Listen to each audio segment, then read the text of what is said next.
দর্শক স্বাগত জানাচ্ছি আমাদের নিয়মিত আয়োজন এখন প্রকাশ অনুষ্ঠানে। আজকে আমরা যে বিষয়ে কথা বলবো সেটি হচ্ছে ঐক্যের তীরে বর্তমান নির্বাচন কমিশনের উপর কতটা আস্থা রয়েছে বড় রাজনৈতিক দলগুলোর।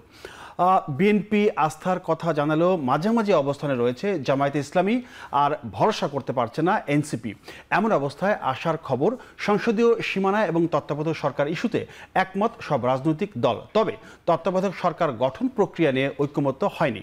যদিও নির্বাচন কখন অনুষ্ঠিত হবে তা নিয়ে সংশয় পুরোপুরি কেটে গেছে বলার সময় এখনো আসেনি, কারণ জাতীয় নির্বাচনের আগে স্থানীয় সরকার নির্বাচন এবং সংখ্যানুপাতিক নির্বাচনের দাবি জোরালো হচ্ছে। অন্যদিকে অন্তর্বর্তী সরকারের ব্যর্থতার অভিযোগ তুলে আগামী ৩ আগস্ট কেন্দ্রীয় শহীদ মিনারে নিজেরাই জুলাই ঘোষণাপত্র দেওয়ার কথা জানিয়েছে এনসিপি। যদিও মধ্য জুলাইয়ে সনদ ঘোষণার আশা ঐক্যমত্য কমিশনের। মোটামুটি এসব বিষয় নিয়ে আজ আমরা কথা বলবো গোটা আয়োজন জুড়ে। আপনাদের সাথে আছি আমি মোস্তফা কামাল স্বপন। শুরুতেই আমি পরিচয় করে দিচ্ছি, আমাদের সাথে রয়েছেন জুনায়েদ সাকি, প্রধান সমন্বয়কারী গণসংহতি আন্দোলন, রয়েছেন মাহমুদা হাবিবা, বিএনপির মিডিয়া সেলের সদস্য, এবং আব্দুল আজিজ, সিনিয়র সাংবাদিক। তিনজনকে ধন্যবাদ জানাচ্ছি। আমি একটু জুনায়েদ সাকি আপনার কাছে আসতে চাই শুরুতেই। সেটি হচ্ছে জাতীয় নির্বাচনের আগে স্থানীয় সরকার নির্বাচন বা সংখ্যানুপাতিক নির্বাচনের দাবিটা আমি শুরুতে বললাম জোরালো হচ্ছে, যেটা প্রথম দিকে আমরা দেখেছিলাম জোরালো হচ্ছে, সেটা কিছুটা স্থিমিত হয়েছিল। এখন আবার কয়েকদিন ধরে দেখছি এই বিষয়টাই উঠে আসছে। সেই জায়গাটায় এই যে জাতীয় নির্বাচন পেছানোর জন্য এইটা কোনো কৌশল কিনা? ধন্যবাদ আপনাকে। আমি আমার সহালোচক সহ যারা দেখছেন সবাইকে সালাম এবং শুভেচ্ছা জানাচ্ছি। দেখুন, আমরা তো একটা প্রসেসের মধ্যে আছি। আচ্ছা, প্রসেসটা হচ্ছে যে এখানে একটা অন্তর্বর্তী সরকার গঠিত হয়েছে, যে সরকারের প্রতি মোটামুটি স্টেক হোল্ডাররা যারা আন্দোলনে ছিলেন সকলে সমর্থন জানিয়েছে। আচ্ছা, অন্তর্বর্তী সরকার কতগুলো সংস্কার কমিশন গঠন করেছে, তারা কতগুলো রিপোর্ট দিয়েছে। সেই রিপোর্টগুলো মধ্য থেকে এখন সকলের কোথায় একমত কোথায় দ্বিমত এই বিষয়ে আলাপ আলোচনা চলছে। একটা ঐকমত্য কমিশন গঠন করা হয়েছে এবং ইতিমধ্যে স্প্রেডশিটে সবাই তাদের মতামতগুলো দিয়েছেন। জি, এখন এই যে প্রক্রিয়াটা, এই প্রক্রিয়ার মধ্যে কোথাওই জাতীয় নির্বাচনের আগে স্থানীয় নির্বাচন প্রসঙ্গ, অথবা সবচেয়ে বড় বিষয় হচ্ছে যে আপনি সংখ্যানুপাতিক নির্বাচন মানে লোয়ার হাউসে, আচ্ছা, সেটার প্রস্তাব নেই। তো মানে এখানে বিশেষত সংখ্যানুপাতিক নির্বাচনের প্রস্তাব নেই, কারণ সংখ্যানুপাতিক নির্বাচনের প্রস্তাবটা এসছে হচ্ছে উচ্চকক্ষের ক্ষেত্রে। জি, সে আলোচনা চলছে। উচ্চকক্ষে সংখ্যানুপাতিক নির্বাচনের প্রস্তাবনার জায়গা আছে। যেমন ধরুন, এই সংখ্যানুপাতিক নির্বাচনের দাবি আসলে মূলত বামপন্থী প্রগতিশীল মহল থেকেই প্রথম তোলা হয়েছিল। দীর্ঘদিন ধরে আমরা এই কথা বলে আসছি, কিন্তু রাজনৈতিক যখন সংগ্রাম চলছিল, বিশেষত 22-23 কিংবা 21 সাল থেকে যেটা নতুন একটা গঠন তৈরি হলো, সেইখানে যখন আমরা 31 দফা কিংবা এই সংস্কার কর্মসূচি প্রণয়ন করছিলাম, সেখানে সংখ্যানুপাতিক নির্বাচন নিয়ে কোনো ঐকমত্য হয়নি। যার ফলে যেটা আমরা আগেই জানতাম যে এটা এই প্রস্তাবটা সব রাজনৈতিক দল বিএনপি সহ তারা ঐকমত্য হচ্ছে না। ফলে 5ই আগস্টের পরে পরিবর্তিত বাস্তবতায় এইটা ঐকমত্য হয়ে যাবে এরকম কোনো জায়গাও আমরা দেখিনি।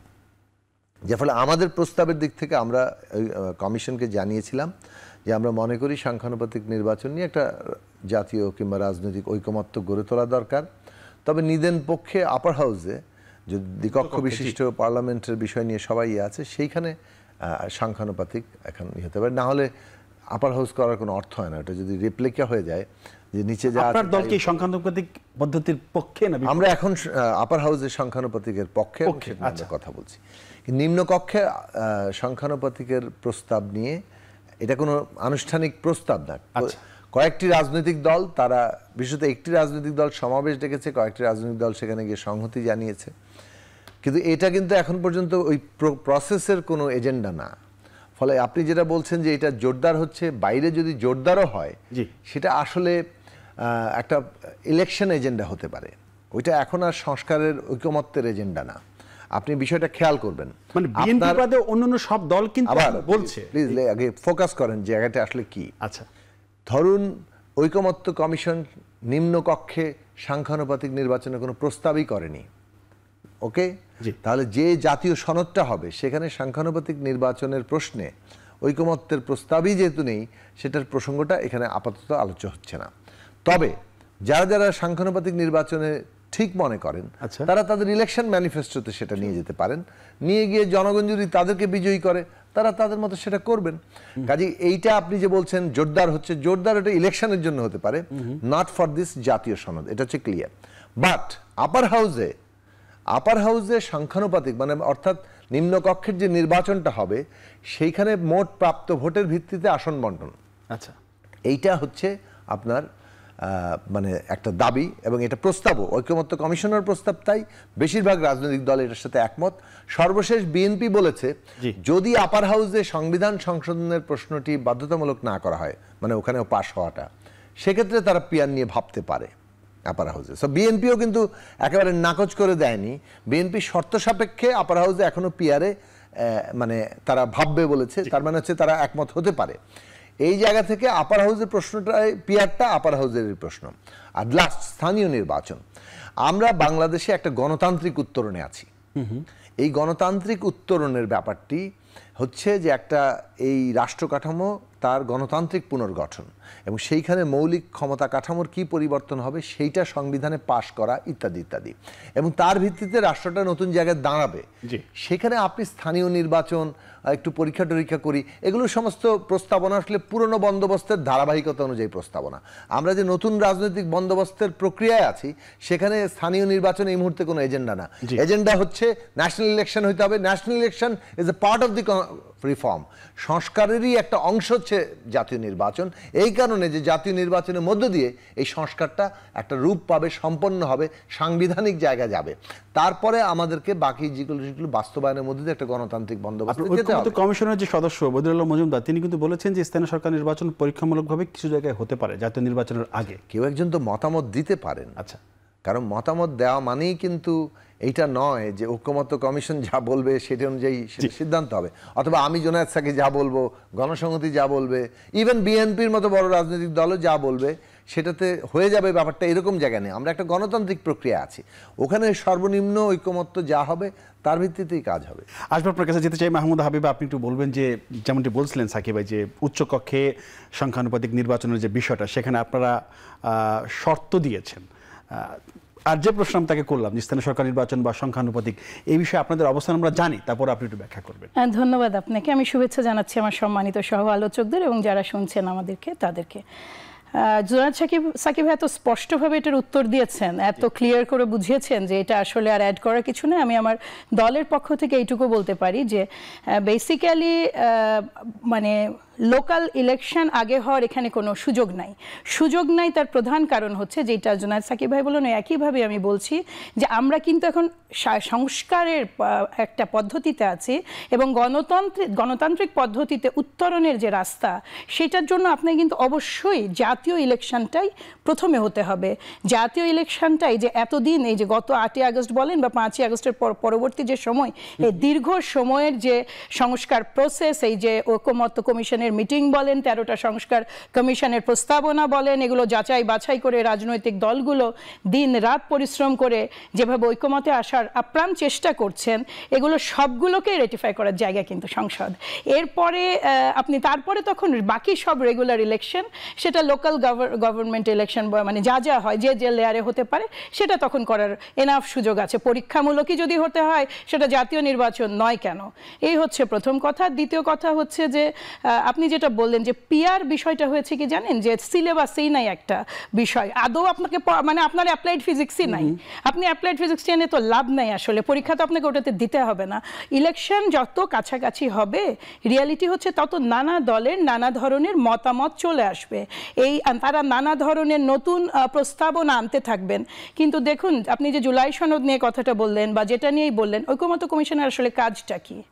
ঐকমত্য কমিশন এই যে এফর্টটা দিচ্ছে এতগুলো সংস্কার কমিশনের প্রস্তাবনার উপরে ভিত্তি করে সমস্ত পক্ষগুলোকে নিয়ে, রাজনৈতিক দলগুলোকে নিয়ে যে সিদ্ধান্ত আসছে সেটা তো ওই এক জায়গায় করে যে মানে যেইটা হবে সেটাই তো জুলাই সনদ। তাহলে এখানে আমরা কিন্তু যদি দেখি আমাদের ঐকমত্যের মানে পোর্শনগুলোই বেশি এবং খুব মানে অনেক ইস্যুগুলো আছে, বার্নিং ইস্যুতে কিন্তু বিভিন্ন দল ঐকমত্যে পৌঁছাতে পেরেছে। যেটা লাস্ট সাকিব বললেন যে আপনার আপার হাউসের যে পিয়ার, যেই গতিতে আলোচনা এগোচ্ছে এবং বাংলাদেশ জাতীয়তাবাদী দল যেভাবে ছাড় দিতে দিতে এসেছে, আমি বিশ্বাস করি যে এখানেও একটা সব ধরনের দল, মানে সব দলগুলোই কিছুটা ছাড় দিয়ে কিছুটা গ্রহণ করে একটা ঐকমত্যে পৌঁছাতে পারবেন। জুলাই 30-এর পরে আপনার এই মাসের 30 তারিখের পরে আপনার মানে জুলাই প্রোক্লেমেশন অফ ডিক্লারেশন বা চেতনা যেটাই বলেন, জুলাই সনদের বিষয় আছে। কাজে এই 30 দিনে কিন্তু আমরা আশা করতেই পারি, যেমন আজকেরটা যদি আপনি দেখেন, খুব গুরুত্বপূর্ণ কিছু বিষয় কিন্তু আজকে তারা মানে মোটামুটিভাবে একমত হয়েছেন। পদ্ধতিগত জায়গায় যখন মানুষ একমত হন, রাস্তাগুলো ভিন্ন হতে পারে, সেটাও অটোমেটিক্যালি হয়ে আসবে। আজকে জামায়াত ইসলামের পক্ষ থেকে একটা প্রস্তাব এসেছে যে জাতীয় নির্বাচন এবং স্থানীয় সরকার নির্বাচন তত্ত্বাবধায়ক সরকারের অধীনে হতে হবে। যুক্তিটা এমন যে আপনার যদি জাতীয় নির্বাচন হয়ে গেল আগে, সেই ক্ষেত্রে একটি দল ক্ষমতায় আসলো, তারা এসে স্থানীয় সরকার নির্বাচন করবে, সেই ক্ষেত্রে নির্বাচন ফ্রি ফেয়ার বা যে আমরা যেটা বলি সেটা তো হওয়ার শঙ্কা থেকেই যায়। কারণ যে দল ক্ষমতায় থাকবে তারা যখন স্থানীয় সরকার নির্বাচন করবে, তখন জাতীয় নির্বাচন যতটা সুষ্ঠু হয়েছে বা হবে সেইটা তো হবে না, এইরকম তো শঙ্কা থেকেই যায়। যিনি ক্ষমতায় থাকবেন তিনি তো আর তার নিশ্চয়ই আপনি যেটা উদাহরণ দিচ্ছেন সেটা অপরাজনীতির উদাহরণ দিচ্ছেন, যেটা গত 17-18 বছরে হয়ে এসেছে। যদি একটা ফেয়ার, ইনক্লুসিভ এবং ফ্রি ইলেকশন হয়, সেই সাংসদদের মোরালিটি থাকে অনেক স্ট্রং। সেখানে যে দলগুলো, যেই দল রাষ্ট্র ক্ষমতা পরিচালনার দায়িত্ব পাবেন কিংবা বিরোধী দলে যারা বসবেন, তারা কেউই কিন্তু কারো অনুকম্পায় ওখানে আসেন না, তারা ভোট পেয়ে আসেন। ফলে সেই জায়গাটা স্ট্রেংথটা অনেক অন্যরকম হয়। সুষ্ঠু নির্বাচনের মাধ্যমে যে সংসদ গঠিত হবে, আশা করাই যায় যে তারা আপনি যদি খেয়াল করে দেখেন, গত 17-18 বছরের আগে স্থানীয় সরকার নির্বাচন হয়েছে না বাংলাদেশে, লেয়ারে লেয়ারে হয়েছে। তো আমরা 2-3টা ইলেকশন অন্তত তত্ত্বাবধায়ক সরকারের 2টো ইলেকশন তো খুবই ভালো দেখেছি। আমরা যদি 90 থেকে একেবারে 2005 পর্যন্ত দেখি, একটা নিয়ে হয়তো থাকতে পারে, কিন্তু বাকিগুলো মোটামুটিভাবে আমরা দেখেছি যে এটা তিনটা ইলেকশন তো ভালোই পেয়েছে বাংলাদেশ। চতুর্থ 4টাই বলা যেতে পারে। রাজনৈতিক সরকারের অধীনে স্থানীয় সরকার নির্বাচন কি সুষ্ঠু অবাধ হবে? আপনার নির্বাচন কমিশন যদি প্রপারলি এম্পাওয়ার্ড হয়, সংস্কার যে প্রস্তাবনাগুলো নিয়ে আমরা এগোচ্ছি সেগুলো নিয়ে যদি ঠিকমতো কাজ করা যায় এবং সবগুলো ঐকমতে পৌঁছানো যায়, অবশ্যই হবে। আপনি রাজনীতিকে যখন রাজনীতি করা হয়েছে, গত 16-17 বছরে যেটা ঘটেছে বাংলাদেশে, সবচেয়ে আগে যে নির্বাচন ব্যবস্থাটাকে ধ্বংস করা হয়েছে, সেটাতে কিন্তু শুধু নির্বাচন ব্যবস্থা ধ্বংস হয়নি, রাজনীতি যে বলে যে শব্দটা আছে সেটাকে সিরিয়াসলি ইনসাল্ট করা হয়েছে। মানে টোটাল সিস্টেমটাকে বিরাজনীতিকরণ করা হয়েছে। আপনি ডিপেন্ড করেছিলেন রাষ্ট্রযন্ত্রের ডিফারেন্ট টুলের ওপরে পাওয়ারে থাকার জন্য, জনগণের ভোটের ওপরেও নয়, নির্বাচন প্রসেসের ওপরেও নয়। ফলে ওই অপরাজনীতির সময়ের যদি উদাহরণ টানা হয়, তাহলে তো সমস্যা আসবে। আপনার কাছে যেতে চাই আব্দুল আজিজ, আপনি একটু বলবেন যে এই মুহূর্তে জামায়াত বা এনসিপি বা অন্যান্য দল জাতীয় নির্বাচনের আগে কেন স্থানীয় সরকার নির্বাচন চাচ্ছে, মানে কারণটা কি তারা কেন চাচ্ছে? দেখেন, সাকিব ভাই কিন্তু বলেছে আচ্ছা যে স্প্রেডশিটে, আর আমি বলি যে রাজনৈতিক দলগুলোকে এমসিকিউ কোশ্চেন দিয়েছিল, ওনারা এটা পূরণ করেছে। সেখানে কিন্তু জাতীয় রাজনীতির আগে স্থানীয় সরকার নির্বাচন ছিল না, এটা পরে তৈরি হয়েছে। সুতরাং এটা বুঝতে হবে যে একটা আলোচনা মাঠে আছে যে ইলেকশন হলে বিএনপি সরকার গঠন করবে। সেখানে দুটো অ্যাঙ্গেল হতে পারে, যে বিএনপিকে ঠ্যাক দাও অথবা বিএনপিকে এমনভাবে বন্দি করো যাতে করে সে নড়াচড়া না করতে পারে। তো আপনি যদি কোনো সরকার যদি ফর্ম করে, তাকে যদি বন্দি করে দেন, হ্যাঁ, তাহলে তো সে সরকার চালাতে পারবে না। কিছু তো, আমার কথা হচ্ছে গণতান্ত্রিক উত্তরণটা ঘটতে হবে। 5ই আগস্টে তো এই আকাঙ্ক্ষাটা ছিল। আমার কথা হচ্ছে নির্বাচনের ক্ষেত্রে, যেটা স্থানীয় সরকার নির্বাচনের কথা বলে, যত কঠিন আইন করা যায় করুক এবং 5 বছর পরে শান্তিপূর্ণভাবে ক্ষমতা হস্তান্তর করুক, যত কঠিন আইন করুক।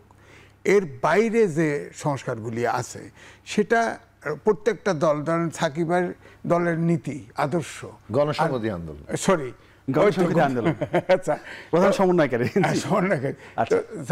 ওই তো হলো। তো নীতি আদর্শ আর বিএনপির নীতি আদর্শ তো একটা, জামাত ইসলামেরও এক আদর্শ না। আপনি ঐক্যমত এক জায়গায় আনতে চান কি করে? তাহলে তো রাজনৈতিক দল থাকে না, এক হয়ে যায়। আমার কথা হলো যেখানে যেখানে এক হয়, একমত হয়, সেখানে সংস্কার করুন। কতটুকু সংস্কার একমত হলে নির্বাচন ভালো নির্বাচন হবে? সংস্কার তো চলমান, অনেক বড় একটা বিষয়, সেখানে কতটুকু সংস্কার দরকার আপনি সেটা কমিশন করছে। আচ্ছা, আমার কথা হচ্ছে যে আমি কিন্তু মনে করি একদম অপটিমাম লেভেলে একটা নিরপেক্ষ নির্বাচন হতে যা ইলেকশন কমিশনের সংস্কার সবটুকুই করা উচিত। এবং ক্ষমতা 5 বছর পরে, এই যে ধরেন Sheikh Hasina election, dummy election, রাতের ইলেকশন করে যে সময় বাড়ালো, এই স্কোপ না থাকে। সংবিধানে পরিষ্কার লেখা উচিত 5 তারিখে ক্ষমতা গ্রহণের পর থেকে 5 বছর পূরণ হওয়ার সাথে পরের দিন সরকার অবৈধ হবে, লিখে দিক না, কেউ তো বিরোধিতা করবে না, অর্থাৎ তখন ভয় হস্তান্তর করবে। এখন প্রশ্ন হচ্ছে, ধরেন এই যে জিনিসটা সংস্কার কমিশনে এজেন্ডাভুক্ত ছিল না, সেটা নিয়ে ঐক্যমত কমিশন কিন্তু ধীরে ধীরে আগাচ্ছিল। খেয়াল করে দেখেন, হঠাৎ করে কয়েকটা পার্টি গিয়ে পুরো আলটিমেটাম দিয়ে বসলো, এই না হলে নির্বাচনে যাব না, এই না হলে মানি না। এটা তো গণতন্ত্র, বিচার শেষ না হলে নির্বাচন হতে দেওয়া হবে না, এরকম অনেক কথা আমরা দেখেছি। এটা তো কোনো কথা হলো না। এটার অর্থ হচ্ছে যে নির্বাচন যাতে না হয়, ক্ষমতা যাতে দায়িত্ব সময় যাতে আরো বাড়ানো যায়, পিছানো যায়। আজিজ ভাই, যে তত্ত্বাবধায়ক সরকারের অধীনে জাতীয় নির্বাচন তো হবে, সেটা তো আমরা জানি। স্থানীয় সরকার নির্বাচন হবে কিনা, হওয়াটা উচিত কিনা, হওয়ার কোনো যৌক্তিকতা আছে কিনা, আরেকটা বিষয় বলবেন যেটা আমি আপনাকে জানতে চাইলাম, যে রাজনৈতিক সরকার ক্ষমতায় যাওয়ার পরে যদি স্থানীয় সরকার নির্বাচন হয়, সেই নির্বাচন কি অবাধ, সুষ্ঠু, নিরপেক্ষ, গ্রহণযোগ্য হবে আপনি মনে করেন? আপনি যদি গণতান্ত্রিক উত্তরণে, গণতন্ত্রের যে দেশে আছে, আপনার ব্রিটেনে রাজা আছে, সরকার ভেঙে দিতে পারে, সংবিধানও নাই, ড্রাফট আছে, সেটা দিয়ে চলে, তারা কারণ গণতন্ত্র অনুশীলন করে। আচ্ছা, আমেরিকাতে একটা স্টেটে পপুলার ভোটে একটা ভোট বেশি পাইল, সব সিনেট মেম্বার সে নিয়ে যায়, এটা তো প্র্যাকটিস, এটা তো তারা মানে। আচ্ছা, আমার কথা হলো, দলগুলো যদি গণতান্ত্রিক ট্রাম্পস মানে, চর্চা করে, একটা নির্বাচন নিরপেক্ষ করতে হবে, করবে না কেন? আপনার 5 জন ফেরেস্তা ডেকে আনবেন, আইনে তাদের ইলেকশন করে বসায় দিবে, আর ওনারা 5 বছর চালাতে পারবে, এই থিওরিতে কেন যাই? ইলেকশন, আমার কথা হচ্ছে যে আমরা অনন্তকাল কেন আমাদেরকে একটা তত্ত্বাবধায়ক সরকার ইলেকশন করে দিবে? কেন রাজনৈতিক দল পারবে না? কেন সরকার পারবে না? তাদের নির্বাচন তো তাদেরই করতে হবে নিরপেক্ষ, ওই জায়গায় তো দেশকে নিতে হবে। এখন আপনি, তারপরেও আমি বলবো যে হ্যাঁ, এখন একটা পরিবর্তন হয়েছে, রাজনৈতিক দলগুলো ধরেন সেই আগের চর্চাই আছে, হ্যাঁ, তাহলে আপনি তত্ত্বাবধায়ক সরকার রাখেন, 1-2টা রাখেন। কেন হইতে পারবে না সেটা আমি সাকিব ভাই জানতে চাইবো, যে এটা কি রাজনৈতিক দলগুলোর মধ্যে পারস্পরিক আস্থার সংকট? নিশ্চয়ই, এই কারণে হয়তো আমরা তত্ত্বাবধায়ক সরকার সংকট তো আছেই, নইলে ঐক্যমত্য কমিশনের বৈঠক রেখে রাস্তায় চলে গেল কি করে? জি, রাস্তায় চলে, এটাতেই মনে হচ্ছে যে ইস্যু তৈরি করে সমস্যা বাঁধানো, নাহলে রাস্তায় চলে গেল কেন? বিরতির পরে এসে বাকি আলোচনা করতে চাই। দর্শক, একটা বিরতি নিচ্ছি, ফিরছি শীঘ্রই, আশা করি সাথেই থাকবেন।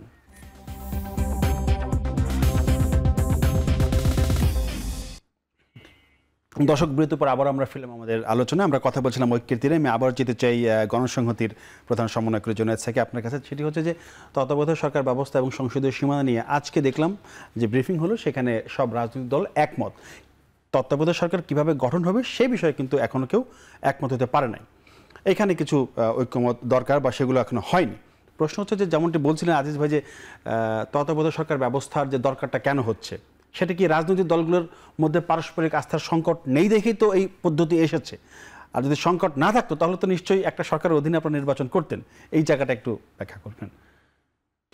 না, দেখুন, আমরা বাংলাদেশে রাষ্ট্রপতনের পর থেকেই, মানে 72 সালে যে সাংবিধানিক ক্ষমতা কাঠামো হয়েছে, ওইটাই তো একটা সমস্ত ক্ষমতা একজন ব্যক্তির হাতে কেন্দ্রীভূত করা হয়েছে, যার ফলে প্রতিষ্ঠান, চেকস অ্যান্ড ব্যালেন্স এগুলো কিছুই দাঁড়ায়নি, এবং সেটাই 53-54 বছরে আমাদের বারে বারে ওঠানামার মধ্যে দিয়ে গেছে আসছে। এখন এইবারের লড়াইটা ওই দিক থেকে খুবই তাৎপর্যপূর্ণ, যে 71-এ যদি আমরা একটা রাষ্ট্রপতন করে থাকি, এইবারে একটা গণতান্ত্রিক রাষ্ট্র করার দাবি উঠেছে, এবং সেই দাবিটা কর্মসূচিগতভাবেও কিছুটা রূপায়িত হয়েছে। মানে এটা হাওয়াই কথা না। 90-এ যেমন ধরেন গণতন্ত্র করতে হবে, কিন্তু কিছুটা হাওয়াই ছিল, মানে কি করলে গণতন্ত্র হয় সেটা সুনির্দিষ্ট ছিল না। এইবারে সুনির্দিষ্ট হয়েছে যে হ্যাঁ, কতগুলো এমন রিফর্ম করতে হবে যেখানে ক্ষমতার কাঠামোর বদল ঘটবে, ফলে পুরনো বন্দোবস্ত বদলে একটা নতুন বন্দোবস্ত, যেটা গণতান্ত্রিক, পুনর্গঠনটা গণতান্ত্রিক হবে। এখন এই গণতান্ত্রিক বলতে যেটা বোঝায় যে ক্ষমতার ভারসাম্য তৈরি করো, যেখান থেকে জবাবদিহিতা আসবে। ক্ষমতার ভারসাম্য করতে গেলে কি কি অপরিহার্য, এইটা আমাদের ঠিক করা দরকার। সব বিষয়ে আসলে সব পার্টি একমত হয় না, না হওয়াটাই স্বাভাবিক, কিন্তু যেটাকে বলে যে রুলস অফ দি গেম, আমরা তো একটা ব্যবস্থার অধীনে রাজনীতিটা করব, তাহলে সকলের জন্য কি কি নিয়ম প্রযোজ্য হবে, এইটা প্রতিষ্ঠা করা দরকার। এবং সেই ক্ষেত্রে কোন কোন জিনিসগুলো একেবারে না করলেই নয়, তো সেখানে ধরেন ইতিমধ্যে আর্টিকেল 17 নিয়ে আমরা একমত হয়েছি এবং ওই হর্স ট্রেডিং ফর্স ট্রেডিং এর কোনো সুযোগ নেই, কারণ আস্থা ভোট বাজেট এই দুটো এটার মধ্যে নেই। তারপরে ধরুন প্রধানমন্ত্রী 10 বছরের বেশি কেউ করতে পারবেন না, এ বিষয়ে একমত হচ্ছে, এটাও একটা বিরাট অগ্রগতি বাংলাদেশের মতো দেশে, এবং বিএনপি সেটার মতো দল সেটাতে এগ্রি করেছে। তারপরে ধরুন বিচার ব্যবস্থার সেপারেশন, এটা একটা বড় অগ্রগতির জায়গা।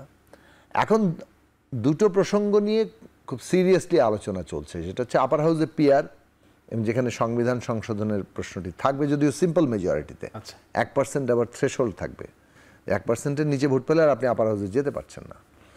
এইটা মিললে এটা যদি বিএনপি গ্রহণ করে, এবং আমরা যেটা বহুদিন ধরে আমাদের দলের দিক থেকে এটা বলতে পারেন যে এটা একান্তই আমাদেরই প্রস্তাব বাংলাদেশের রাজনীতিতে, যে সাংবিধানিক পদগুলোতে একটা নিয়োগের ক্ষেত্রে অথরিটিটা প্রধানমন্ত্রীর হাতে থাকলে হবে না, এটা প্রধানমন্ত্রী, বিরোধী দল এবং বিচার বিভাগের প্রতিনিধিদের নিয়ে করা দরকার।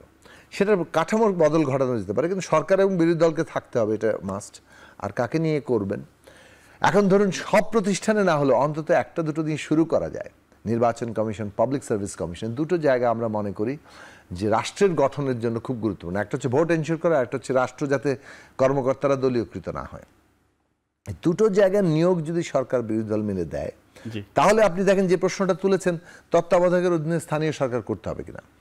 এখন তত্ত্বাবধায়ক সরকারের অধীনে জাতীয় নির্বাচন হলো, তারপর তো আপনার দলীয় সরকার চলে আসলো। এবার ইলেকশন কমিশন যদি তার অনুগত হয়, তখন সে স্থানীয় নির্বাচন, বাই ইলেকশন, এসব অনেক ক্ষেত্রে সে তাকে ব্যবহার করে। অতীতের ইতিহাস তো আমরা জানি, ইতিহাসটা বলে, সে কারণে কিন্তু অনেকে বলছেন ওখানে যেতে। আচ্ছা, আমরা নতুন বন্দোবস্তে যেতে চাচ্ছি। নতুন বন্দোবস্তে যদি যাই, তাহলে আমরা কেন আগের হিসেব নিকেশগুলোই রক্ষা করে চলবো, তাই না? এখন কি সমস্যা, যদি একই সময়ে 3 মাসের মধ্যে আপনি যদি ন্যাশনাল ইলেকশন, সমস্ত যে স্থানীয় নির্বাচন করতে চান, এগুলো বড় দলের জন্য খুব সুবিধাজনক হবে। এটা নতুন রাজনৈতিক দলের জন্য কিন্তু বিরাট প্রতিবন্ধকতা হিসেবে দেখা দিবে। আপনি একই ব্যক্তি বিভিন্নভাবে কিন্তু ইলেকশনটা করতে পারেন। তিনি একটা প্রথমে উপজেলা নির্বাচন করতে পারেন, তারপর আবার একটা স্থানীয় এমপি ইলেকশনও কিন্তু দাঁড়াতে পারেন।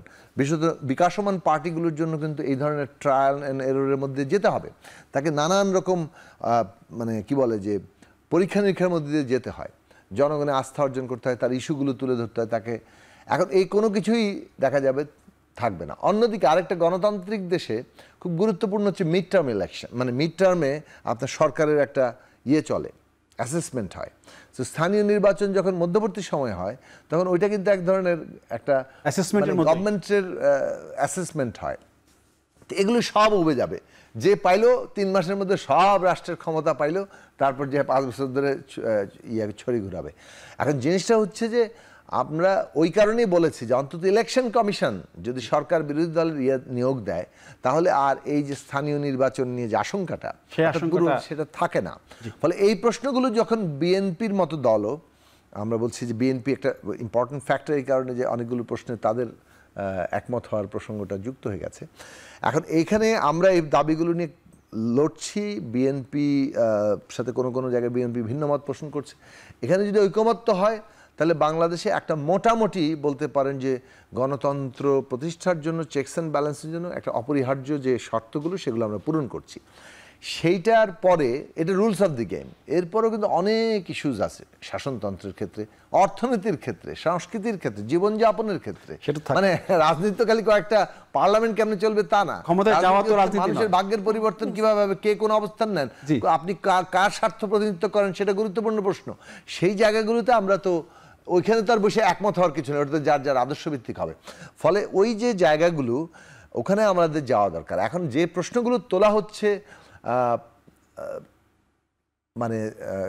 নানানজন নানানভাবে বার্গেইন করে, পলিটিক্সে এটা চলবে। কেউ সরাসরি বার্গেইন করবে, কেউ একটু ঘুরিয়ে বার্গেইন করবে। বার্গেইনিং পলিটিক্সে একটা অপরিহার্য। সেটা একটু হাবিব আপা একটু বলবেন, যে যেমনটি বলছিলেন জোনায়েদ সাকিব, যে নির্বাচন কমিশন গঠনের ক্ষেত্রে সরকারি দল বিরোধী দল যেভাবে হবে, সেই জায়গাটা ঐক্যমত আসার চেষ্টা চলছে। সেই ঐক্যমতে আসতে কতটা দূরে আছেন আপনারা, ওনাদের সাথে আসার জন্য? কতটা দূরে আছে? আমি শুনছিলাম জুনায়েদ সাকিব ভাইয়ের কথা, উনি চমৎকার বলেন, তার কথায় মোটামুটি কনভিন্সড হয়ে যাওয়ার মতো ব্যাপারই থাকে। তাহলে তো আসলে যেটা হয়েছে সেটা না, আমি কিন্তু দল নই, আমি কেবলমাত্র প্রতিনিধিত্ব করছি এবং আমার মানে প্রতিনিধিত্বের পরিধিটাও খুব সীমিত। যাই হোক, আমি যেটা একটু ফিরে যাই, কিছুক্ষণ আগে 31 দফার যে আলোচনাটা আমার সম্মানিত সহ-আলোচক করলেন, যে 31 দফাটা কিন্তু আমরা সবাই মিলেই সংস্কারের যে 31 দফা, সেটা কিন্তু আমাদের যুগপৎ আন্দোলনরত দলগুলো মানে সাকিব ভাইয়ের একেবারে সরাসরি অংশ নিয়েছিলেন এটাতে। এখানে প্রেয়াম্বলে কিন্তু আমরা জাতীয় সরকারের কথা বলেছি, যদি এটা ভাইয়া জানেন, এবং এর বাইরেও সংসদে এই যে এই ধরনের ভেরি সেন্সিটিভ পোস্টগুলোতে আপনার মানে মনোনয়নের জন্য কিংবা ইয়ে করার জন্য ভেটিংয়ের একটা সিস্টেম রাখা হয়েছে। সরকারি দল, বিরোধী দল, সম্ভবত 8 দফা 8 আমার ভুল না হলে, সাকিব ভাই তো মনে করতে পারেন, একটা ভেটিংয়ের ব্যবস্থা আছে এবং সর্বদলীয়, আমি আবারও বলি, সেটা হচ্ছে সর্বদলীয় একটা ভেটিংয়ের যে ব্যবস্থা করা আছে, সেটা হচ্ছে আমাদের পক্ষের সংস্কার প্রস্তাবনা। এর বাইরে আসুন ঐক্যমত করে, প্রথমে এনসিসি নিয়ে আমরা প্রচুর আলাপ আলোচনা শুনেছি, পরে দেখা গেল এটা নানা ধরনের প্রয়োগগত জটিলতা আছে। প্রয়োগগত জটিলতার কারণে এটা কিন্তু অটোমেটিক্যালি বাদ হয়ে গেছে এবং প্রথম থেকে বিএনপি এটার সাথে কোনোভাবেই সহমত পোষণ করেনি। এরপরে নতুন যে একটা প্রস্তাবনা এসেছে, সেখানেও কিন্তু অনেক অস্পষ্টতা, অনেক জটিলতা আছে। যে বিষয়গুলো আছে যে আমাদের কিন্তু বাংলাদেশ জাতীয়তাবাদী দল যদি মানে মোটামুটিভাবে রাষ্ট্র পরিচালনার সুযোগ পায়ও, তবু 31 মানে দফার যে সংস্কার প্রস্তাবনা, সেই অনুযায়ী কিন্তু জাতীয় সরকার গঠন করা আমাদের হচ্ছে কমিটমেন্ট। দ্বিতীয়ত হচ্ছে ভেটিংটাও কমিটমেন্ট, কিন্তু এটা দলীয় কমিটমেন্ট বা যুগপৎ আন্দোলনরত দলগুলোর কমিটমেন্ট। এইখানে যদি সবাই কনভিন্সড না হন, তাহলে প্রস্তাবনাগুলো এমন হতে হবে যেটা আসলে প্রয়োগযোগ্য। আপনি দেখেন টেক্সট বুক সলিউশন আর প্র্যাকটিক্যালি রাজনীতির মাঠে কিংবা প্রায়োগিক যে মানে পজিশন, সবগুলো প্রস্তাবনার এক হয় না বলে মানে অনেক জায়গায় আপনার এখানে সুযোগ আছে। যে আবারও বললাম, যেভাবে বলছিলাম ঐক্যমত্য সংস্কার কমিশনে বিএনপি তো তার মতো সর্বোচ্চ ছাড় দিয়েছে। বিএনপির ছাড় তো একটা দুটা নয় এবং খুব ছোট নয়। বিশেষ করে সাকিব ভাই যেটা বললেন, ওটা আমি আবারও একটু না বলার মানে একটু লোভ সামলাতে পারছি না, সেটা হচ্ছে যে যেই দলটার প্রধানের সম্ভাবনা আছে যে একাধিকবার ক্ষমতায় আসা, বাংলাদেশ জাতীয়তাবাদী দলের কিন্তু খুব সহজ ছিল না এই কথাটা বলা। রিজন হলো যে বাকি অন্য কোনো দলেরই আর কোনো প্রধানেরই কিন্তু এত বেশি সম্ভাবনার জায়গাটা নাই। তো এই এতখানি সম্ভাবনা, এটা কিন্তু ছেড়ে আসাটা একটা বড় ধরনের রাজনৈতিক আমি স্যাক্রিফাইস মনে করি, এবং এটা যারা রাজনীতি নিয়ে ওয়াকিবহাল তারা প্রত্যেকেই বিষয়টা জানেন। ফলে এই ধরনের বিষয়ে যখন একমত হওয়া গেছে, তখন এই যে ধরেন প্রায়োগিক বিষয়টা কি হবে বা এই নিয়োগে কিভাবে অংশীজন করা যায় বিরোধী মতের কিংবা যারা সরকারে নাই সেই ব্যক্তিদের, এটা আলোচনা চলুক। বিষয়টা তো এমন নয় যে আলোচনা has been done and it is a মানে একটা dead and or full stop. এটা কিন্তু অনগোয়িং এবং তারা এটা নিয়ে আলোচনা করছেন। আমি আশাবাদী যে যেটা বললেন, check and balance is a must. বাংলাদেশের পলিটিক্সে যেই দলই আসুক রাষ্ট্র ক্ষমতায়, হতেই পারে যে 5 বছর বা 10 বছর পরে সাকিব ভাইরাই আসলেন এই রাষ্ট্র পরিচালনার দায়িত্বে, তখনও কিন্তু চেক অ্যান্ড ব্যালেন্সটা জরুরি আমাদের জন্য। আমরা যারা ক্ষমতার বাইরে থাকবো, আবার ক্ষমতাতে যারা থাকবেন তারাও যেন মাফিয়া হয়ে উঠতে না পারেন, সেই জায়গাটার জন্য চেক অ্যান্ড ব্যালেন্স। বিএনপি তো বড় দল, তাদের কাছে তো চাওয়া পাওয়াটা অন্যান্য দলের বেশি থাকে, তারা তো এই চেক অ্যান্ড ব্যালেন্সের জায়গাটা তারা আমরা তো চেক অ্যান্ড ব্যালেন্সের সব জায়গায় তো সাকিব ভাই তো কোট করলেনই, আপনার কাছে 70 অনুচ্ছেদ বলুন। আর আপনি ইভেন আজকে আমি যেটা দেখলাম যে আসন বন্টন নিয়ে কিংবা আপনার ওই যে তত্ত্বাবধায়ক সরকার নিয়ে, তারা তো নীতিগতভাবে ঐকমত্যে পৌঁছেছেন। নীতিগতভাবে যখন আপনি এক জায়গায় হবেন, তখন ওই রাস্তাটা কি হবে ওটা কিন্তু আলোচনার মাধ্যমে বের করে ফেলাটা সহজ। মানে বিষয় হচ্ছে যে কিছু কিছু বিষয়ে তো প্রতিটা দলের রিজার্ভেশন থাকবে। বাংলাদেশ জাতীয়তাবাদী দলেরও আছে, যেমন 10 বছর বা এইটা পূর্ণ যদি মেয়াদ হয় তাহলে 10 বছর, যেটা 2 মেয়াদ, সেই জায়গাটায় কিন্তু সময় লেগেছে, কিন্তু বাংলাদেশ জাতীয়তাবাদী দল তো এসেছে, একমত হয়েছে। এবং আমি বিশ্বাস করি যে যেখানে দেখুন, আপনি যদি একটু খেয়াল করেন, গতকালকে আমাদের একটা প্রোগ্রাম ছিল, সাকিব ভাই ওখানে ছিলেন, আমাদের জুলাই আগস্ট নিয়ে যে প্রথম 1 জুলাই যে প্রোগ্রামটা ছিল, বেগম খালেদা জিয়া আমাদের সম্মানিত চেয়ারপারসন যে বক্তব্যটা দিয়েছেন, তার প্রধান কথা হচ্ছে যে ঐক্য টিকিয়ে রাখতে হবে। তিনি অনেকগুলো বিষয় বলেছেন, অনেকগুলো বিষয়ের মধ্যে প্রতিটাই কিন্তু আমাদের এই জুলাই আগস্টের যে মানুষ বা যে অনুভূতি, সেটাকে রিপ্রেজেন্ট করে। ঐক্যের কথা যদি বললেন, দেখেন 5 আগস্ট পরবর্তী যে ঐক্য হয়েছিল, সেই ঐক্য কিন্তু নিশ্চিত করে বলা যায় এখন নাই। থাকবে না তো, এটা তো নির্বাচনের মাঠ ভাই। আমরা তো ভিন্ন ভিন্ন রাজনৈতিক দল, আমাদের যার যার নিজস্ব মত পথ আছে। আমরা সেটা, আমি যেটা বলবো, সাকিব ভাই আমার সাথে যুগপৎ আন্দোলন করেছেন বলে একেবারে একমত হয়ে যাবেন তা তো না। He is a different party and he has their different issues. Aziz ভাই একটু বলবেন, সেটা হচ্ছে তত্ত্বাবধায়ক সরকার ব্যবস্থা পুনঃপ্রতিষ্ঠার বিষয়টি মোটামুটি সব দলই একমত পোষণ করেছে, এটা একটা ভালো দিক। তবে একটা বিষয় যেটা আমরা দেখেছি গত কয়েকবার, যে প্রধান বিচারপতি তিনি হন এই তত্ত্বাবধায়ক সরকারের প্রধান হন, কিন্তু এইবার এই বিষয়ে অনেকগুলো দল দ্বিমত পোষণ করেছে যে না, বিচারাঙ্গন থেকে এই জায়গাটা এই ব্যক্তিটিকে আনা যাবে না, অন্য রাজনৈতিক দল বা অন্য জায়গা থেকে তত্ত্বাবধায়ক সরকারের প্রধান করা হবে। দেখেন, এটা খায়রুল হকের রায়, তবে এটা সিদ্ধান্ত পাকাপোক্ত হয়নি। জি, এই তত্ত্বাবধায়ক সরকারের রায়টা যে দিছিল, জি, এই রায়টা কিন্তু খায়রুল হক দিয়ে গেছে। আচ্ছা, তার যে শর্ট জাজমেন্ট এবং তার যে ইলাবোরেট জাজমেন্ট, এটার সাথে মিল নাই। কিন্তু এখন অ্যাপিলেট ডিভিশন থেকে এটা খালাস হয়েছে। তো সুতরাং এইটা কোন জায়গায় পরিবর্তন হয়েছে জানি না, তবে শর্ট এবং ইলাবোরেট জাজমেন্টে, কারণ ওটা নিয়ে আমি স্টোরি লিখছি পত্রিকাতে, আমি সমকালে লিখছি, সেখানে আমি পড়তাম, সেখানে কিন্তু বলা আছে পরিষ্কার যে বিচার বিভাগের প্রধান বিচারপতিকে এই তত্ত্বাবধায়ক সরকারের প্রধান করে না নেওয়ার ব্যাপারে কিন্তু জাজমেন্টে এক লাইন ছিল। সুতরাং যদি আপনি আইন মানেন, সুপ্রিম কোর্টের রায় মানেন, তো তাহলে তাকে বাদ রাখতে হবে সুপ্রিম কোর্টের। কারণ বিচার বিভাগ, এই যে দেখেন, প্রধান বিচারপতি যদি ধরেন ইমিডিয়েট পাস্ট প্রধান বিচারপতি আপনার তত্ত্বাবধায়ক সরকারের প্রধান হবে, তাহলে দেখবেন যে ওই টার্গেট থাকবে, যে সরকার ক্ষমতায় থাকবে টার্গেট থাকবে আমার লোকটি আমার দিকে সহানুভূতিশীল, এমন ঘটনা ঘটে অনেক সময়, মানে ঘটে। সুতরাং আমার মনে হয় বিচার বিভাগের প্রধান বিচারপতি তাকে আনডিসপিউটেড রাখা উচিত, এবং এই জায়গাটা সঠিক আছে আমি মনে করি। এটা সবার একমত হওয়া উচিত। আর লোক নাই বাংলাদেশে, আর লোক নাই, তারা বেছে বার করবে, সবাই একমত হয়ে কম্পিটেন্ট লোক বের করবে। সমস্যা কি? বিচারপতি যে প্রধান বিচারপতি যে তত্ত্বাবধায়ক সরকারের হবে, তিনিই যে পুরো নিরপেক্ষ হবে, তিনি তো মানুষ, তিনি তো ফেরেশতা নন। সাকিব একটা কথা বলেছিলেন যে রাজনীতি মানে তো শুধু নির্বাচন, ক্ষমতা, এগুলো না, আরো অনেক বিষয় আছে। অবশ্যই, হ্যাঁ, সেই আসলে কি রাজনীতি মানে কি, মানে নির্বাচন মানে কি ক্ষমতায় যাওয়া, মানে এর বাইরে তো অনেক কিছু আছে। ইলেকশন করে ক্ষমতায় যাওয়া, আচ্ছা, সেবা করতে যাওয়া, আমরা বলি ক্ষমতা, আসলে ক্ষমতাটা বাদ দিতে হবে। ক্ষমতা ঠিক না, আপনি সেবার দায়িত্ব নেবেন। এই ক্ষমতার কারণেই কিন্তু ফ্যাসিস্ট তৈরি হয়। ক্ষমতা শব্দটা ভুলে গিয়ে আপনি দেশ সেবা করতে দেবেন, জনগণকে সেবা করতে দায়িত্ব নেবেন, দায়িত্ব নেবেন। তো এটা তো আমার বক্তব্য হচ্ছে যে এটা তো মানুষের টোটাল, ধরেন এই 54 বছরে আমাদের তো মনোজগতে একটা পরিবর্তন ঘটে গেছে না? আমি তো পূর্ব পাকিস্তান আমলে দেখছি, তো মানুষের গায়ে জামা ছিল না, গেঞ্জি পরতো না, ঘাড়ে রাখতো, জুতা স্যান্ডেল হাতে রাখতো, ছাতা কাঁধে রাখতো, যাতে এটা ছিঁড়ে না যায়। খাওয়াও অল্প খাইতো, কিন্তু মনে সুখ ছিল। এখন তো মানুষ বৈষয়িক হয়ে গেছে পুরা, কে কত দেখেন না, যাকে ধরে 1000 কোটি, যাকে ধরে 1000 কোটি। এখন ছাত্ররা হেও দরবেশ হয়ে গেছে, ধরলে 400 কোটি। হ্যাঁ, কোটি 17 কোটির উপরে কোনো হিসাব নাই। হ্যাঁ, হিসাব নাই। আমরা আনফিট, এই 4 জন, সাকিব ভাই এবার আছে পার্টি, আমরা আনফিট আসলে সমাজ যে গতিতে চলছে, আমরা তো আনফিট।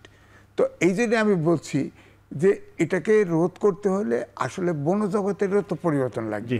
এখন সাকিব ভাই ক্ষমতায় গেলে কালচারাল রেগুলেশন করতে, উনি তো বিপ্লব করতেন, কালচারাল রেগুলেশন করে মনোজগৎ, হ্যাঁ, কিন্তু গণতান্ত্রিক পার্টিতে এটা করবে না। গণতান্ত্রিক পার্টি হচ্ছে যে তার একটা কমিটমেন্ট থাকবে দেশ এবং জাতিকে সেবা করা, এবং তারা ক্ষমতায় যাবে। এবং আমাদের দেশে এখন এই 5ই আগস্টের পরিবর্তনের পরে এমনভাবে একটা নির্বাচন হতে হবে, ওইটাই আমি বললাম, যাতে করে সে নির্বাচনে গিয়ে সে যাতে ওই স্বৈরাচার না হতে পারে। আবার 5 বছর পূরণ হলে অটোমেটিক ক্ষমতা হস্তান্তর হবে, এই জায়গাটা আমাদের আসতে হবে। এবং 4-5 বার যদি ক্ষমতা এইভাবে যদি দায়িত্ব হস্তান্তর হতে থাকে, তাহলে কিন্তু আমরা দেখবেন যে আমরা ওই ভোটে স্ট্যাম্পিং করা, পুলিশ দিয়ে সিল মারা, আমরা ঢুকে যেতে পারলেই সেটাই দেশে এটা হবে না। জি, আসবো, একটা বিরতি নিচ্ছি দর্শক, ফিরছি শিগগিরই, সাথেই থাকবেন।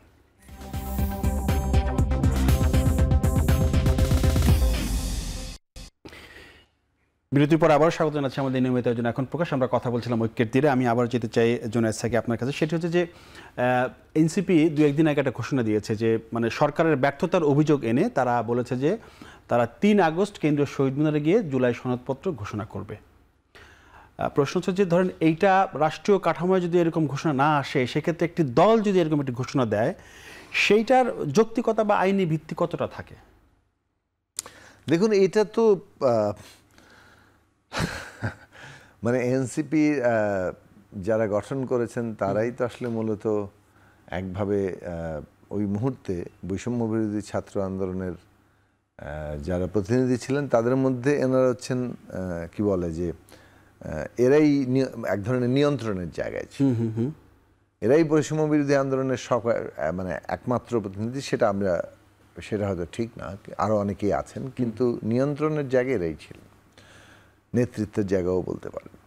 তো সেই দিক থেকে এনারা সরকারে নিজেরা অংশ নিয়েছে, এখনো আছে তাদের প্রতিনিধিরা, তারাই একটা দল গঠন করেছে। ফলে প্র্যাকটিক্যালি এই গভর্নমেন্টের সাথে এনসিপি এবং তাদের পূর্ববর্তী অবস্থানের সম্পর্ক তো খুব স্পষ্ট। এখন একটা প্রস্তাব তোলা হয়েছিল যে জুলাইয়ের একটা ঘোষণাপত্র থাকা দরকার। ঘোষণা তো আসলে ধরেন এক অর্থে খুব দ্রুতই আফটার 5th হতে পারে, কখনো কখনো লড়াইয়ের মধ্যেই হয়। তো লড়াইয়ের মধ্যে যেহেতু এটার ওই রকম অবস্থা তৈরি হতে পারেনি, 5ই আগস্টের পরে এটার প্রশ্নটা এসছে। সেই প্রশ্নটা নিয়ে কিন্তু বৈঠক হয়েছে, 2 দফা বৈঠক হয়েছে, এবং সেই বৈঠকের মধ্যে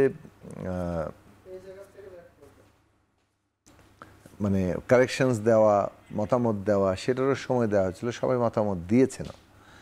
সেই মতামতকে একসাথে করে ঘোষণাপত্র করা কেন যায়নি সেটার ব্যাখ্যাটা হয়তো সরকারই দেবেন।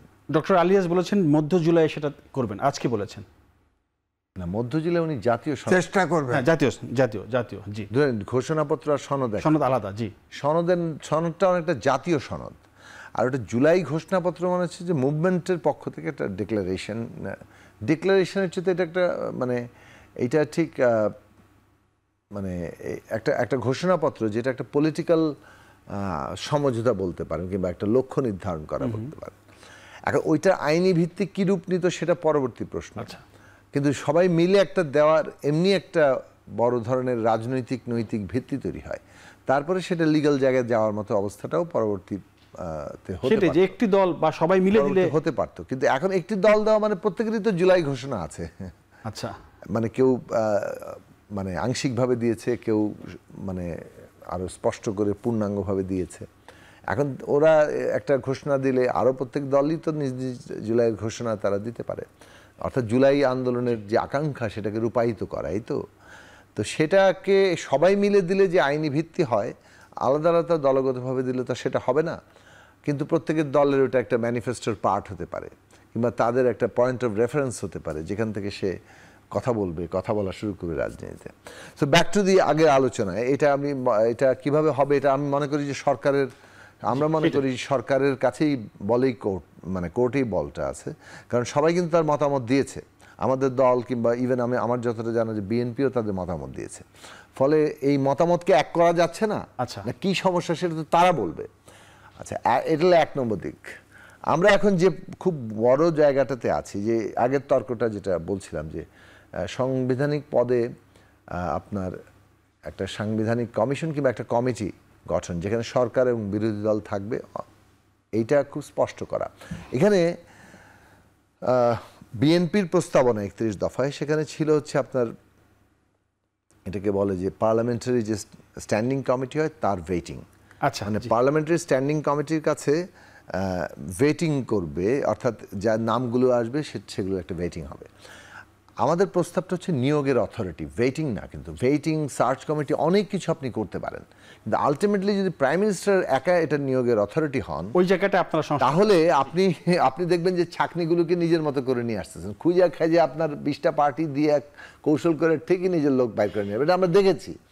তো আপনি প্রধানমন্ত্রী, বিরোধী দলের নেতা এবং বিচার বিভাগের একজন প্রতিনিধি, এই 3 জন, যেটা ধরেন বিভিন্ন দেশে শ্রীলঙ্কা, ভারত, এগুলোতে উদাহরণ এসছে। আপনি হয়তো ইন্ডিয়াতে ইলেকশন কমিশনের ক্ষেত্রে সুপ্রিম কোর্টের রায় মানেনি সরকার। সুপ্রিম কোর্ট দিয়েছিল যে এই 3 জনের নাম, chief justice, prime minister and leader of the opposition.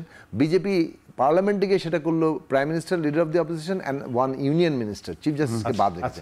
কিন্তু ন্যায়পালের ক্ষেত্রে ভারতে কিন্তু এখনো এই 3 জন আছে, চিফ জাস্টিস, প্রাইম মিনিস্টার এবং লিডার অফ দি অপোজিশন। ওটা একটা মুভমেন্টের মধ্যে দিয়ে এসেছিল। আমরা যে কথাটা বলতে চাচ্ছি, ধরুন আমাদের মতো দেশগুলো যেখানে গণতন্ত্র এখনো ওই রকম একটা কনভেনশনের রূপ লাভ করেনি, সেখানে ধরেন যেখানে অনাস্থার প্রচন্ড জায়গা আছে, সেখানে এই একটা প্রশ্ন ভোট নিয়ে, আচ্ছা, সেখানে যদি আমরা কিছুটা রিজলভ না করতে পারি, তাহলে আমরা পুনরাবৃত্তেই আবার কিন্তু ঢুকে যাওয়ার মানে ঝুঁকি থাকবে, যেটা অলরেডি এক পার্টি বলে দিচ্ছে যে যেহেতু ইলেকশন ঠিক মতো হবে না, অতএব তত্ত্বাবধায়ক স্থানীয় নির্বাচন। আমরা আসলে ওই ঝুঁকিতে যেতে চাই না। আমি যেতে চাই মাহমুদ হাবিব, আপনি একটু বলবেন যে তারেক রহমান আজকেও কথা বলেছেন, আমরা দেখলাম তিনি বললেন যে গণতন্ত্রের জন্য অনেক বড় ছাড় তারা দিতে চাচ্ছেন, দিতে প্রস্তুত রয়েছেন। একটা কথা তিনি বলেছেন যে নির্বাচন নিয়ে একটা ষড়যন্ত্র হচ্ছে। ষড়যন্ত্রটা কি আসলে? বেসিক্যালি যতদিন নির্বাচনের রোডম্যাপ পাওয়া না যাবে, সংশয় এবং আশঙ্কাটা তো থেকেই যায়। বিশেষ করে আমরা যখন আমাদের জুলাই আগস্টের যে অংশীজন, যে বিভিন্ন রাজনৈতিক দল কিংবা নতুন যে রাজনৈতিক দল এবং পুরনো, একই সাথে একসময়ের ফ্যাসিবাদের দোসর এবং এখন রাজনৈতিক দল হিসেবে যারা মাঠ গরম করছেন, তারা যখন নানা ধরনের আলটিমেটাম দেওয়া শুরু করেন এবং একই সুরে বেশ অনেকগুলো ছোট দল কথা বলতে থাকে, সবই যেন ঠিক আলোচনা প্রসূত তো মনে হয় না। মনে তো হয় যে বিহাইন্ড অল এইগুলো সবগুলোর পেছনেই কোনো না কোনো ধরনের নিয়ামক কাজ করছে, এবং সেটা সম্ভাবনা এটাই যে নির্বাচনটাকে পিছিয়ে দেওয়া। ফলে এই ধরনের একটা সংশয় এবং আশঙ্কা বাংলাদেশ জাতীয়তাবাদী দল শুধু না, আপনি যদি জোনায়েদ সাকিব ভাইকে জিজ্ঞেস করেন কিংবা যারা সত্যিকার অর্থে একটা এই আলোচনাতে ঐকমত্য কমিশন বলুন আর জুলাই সনদ বলুন, এগুলোতে সরাসরি অংশগ্রহণ করে পরিবর্তনটা আনতে আগ্রহী, তাদেরকে কাছেও কিন্তু আপনি একই ধরনের অ্যান্সার পাবেন। কারণ আপনি এক ধরনের বিষয় মাঠে এখন আনার চেষ্টা করছেন যেগুলো এতদিন ধরে আলোচনায় সেই অর্থে ছিলই না। সো এগুলো এক ধরনের অবস্টাকল ক্রিয়েট করা, টাইম ফ্রেমকে বাড়িয়ে দেওয়া, যেভাবেই দেখেন, মোট কথা সদিচ্ছা প্রসূত বলে মনে হওয়ার কোনো সুযোগই নাই।